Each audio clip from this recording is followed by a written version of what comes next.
এখানে প্রত্যেক বছর প্রত্যেক সময় জলবদ্ধতা থাকে, তাই না?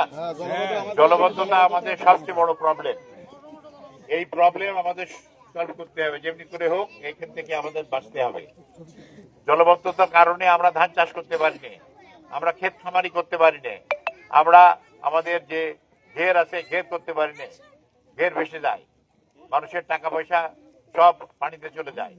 আগামী দিনে আমরা যেমনি করে হোক আমাদের এই জলবদ্ধতা বন্ধ করতে হবে।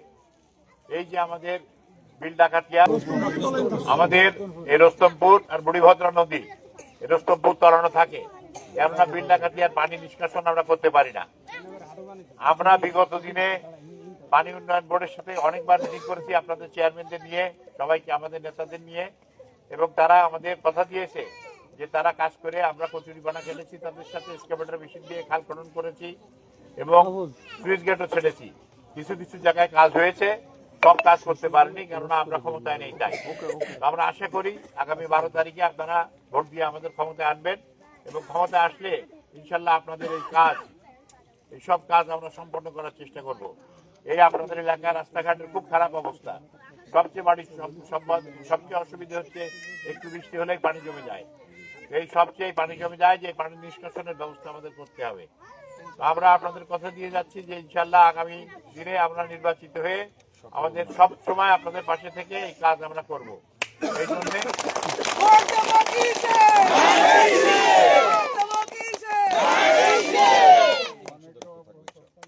আপনারা আমাদেরকে সহায়তা করবেন, কারণ আপনারাই ক্ষমতার উৎস। আপনারা ভোট দিলে আমরা জিতে জাতীয় সংসদে যে আপনাদের আমরা প্রথম চিহ্নিত করেছি জলবদ্ধতা।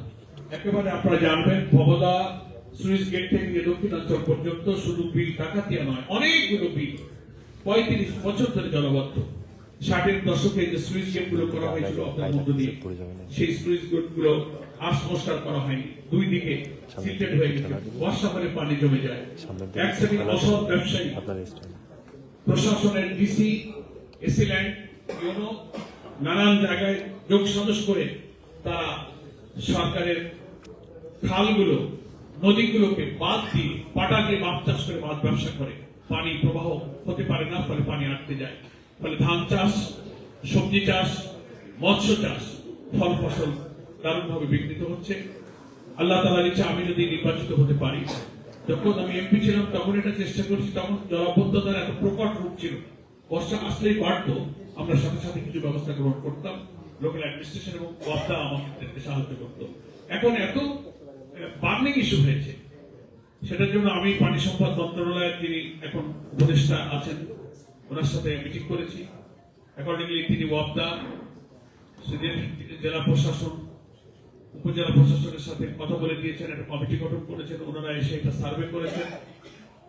ওনারা শর্ট টার্ম, মিড টার্ম এবং লং টার্ম তিনটা পরিকল্পনা ওনারা নিয়েছেন।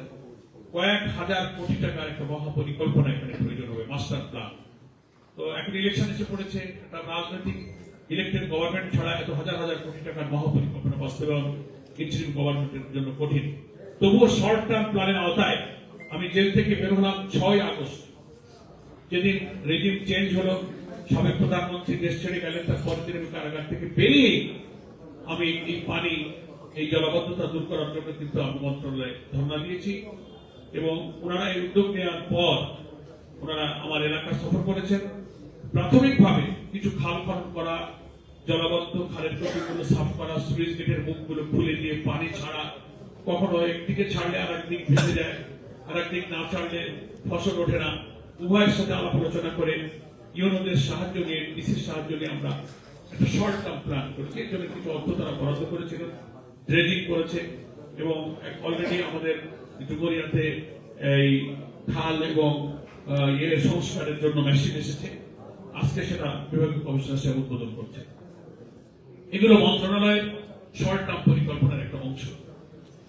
এটা হচ্ছে আমার একটা ফার্স্ট। সেকেন্ড প্রায়োরিটি হচ্ছে